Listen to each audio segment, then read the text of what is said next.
আমরা এখন জাফলং 0 পয়েন্টে এসে গিয়েছি। এখানে ওয়াটার রোলার নতুন ধরনের বোট আবিষ্কার হয়েছে, সেখানে ফুল ফ্যামিলি ঘুমিয়ে ঘুমিয়ে ঘুরতে পারে। এখানে ওয়াটার ওয়াকিং বল নিয়েও রাফটিং করার সুব্যবস্থা রয়েছে, তাইলে ওয়াটার ওয়াকিং বল নিয়েও রাফটিং করতে পারবেন। এই 0 পয়েন্ট থেকে ইন্ডিয়াতে বাড়িঘর দেখা যাচ্ছে। পাহাড়ের উপর ইন্ডিয়ার বাড়িঘর দেখা যাচ্ছে এবং দূরেও ডাউকি শহর দেখা যাচ্ছে। ওই টাওয়ারটা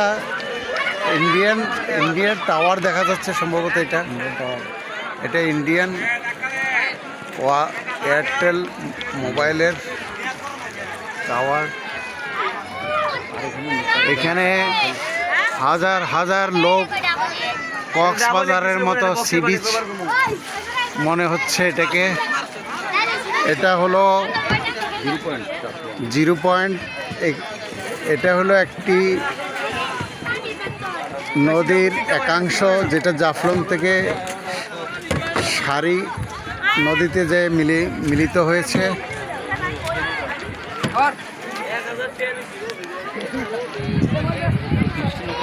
অনেক পর্যটক, দূর দূরান্ত পর্যন্ত অনেক পর্যটক দেখা যাচ্ছে এখানে।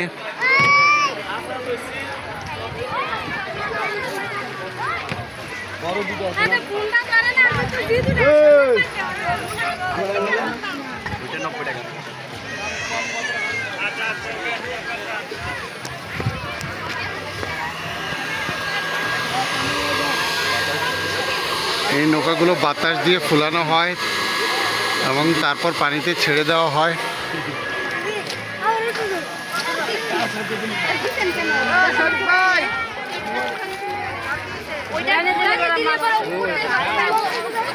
এই নৌকাগুলোর ভিতরে দোল খাওয়া যায়, ঘুমানো যায়।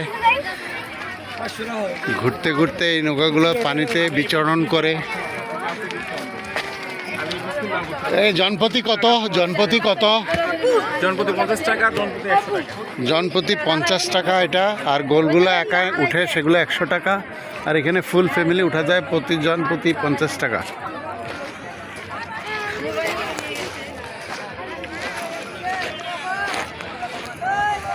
দূরে আমরা ডাউকি শহর দেখতে পাচ্ছি ইন্ডিয়ার। এখানে 0 পয়েন্টে এখানে চেক পয়েন্ট আছে। এখান দিয়ে যারা পাসপোর্ট আছে, পাসপোর্ট নিয়ে এই চেক পয়েন্ট দিয়ে ইন্ডিয়া যেতে পারে। বাংলাদেশের পতাকা দেখা যাচ্ছে এবং অপোজিটে ইন্ডিয়ার পতাকা দেখা যাচ্ছে।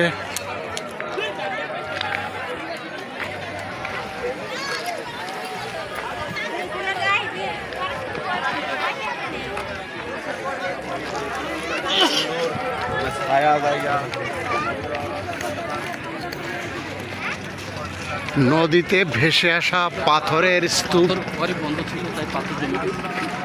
পাথর কোয়ারি পরিবেশের কারণে বন্ধ আছে। এখান থেকে মানুষ এখন পাথর নিতে পারে না বন্ধ থাকার কারণে, এবং প্রচুর পাথর জমে গেছে যেখানে মানুষ এসে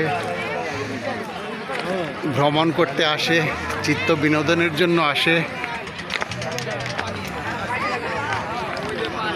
সারা দেশ থেকে প্রচুর লোকজনের সমাগম হয় এখানে।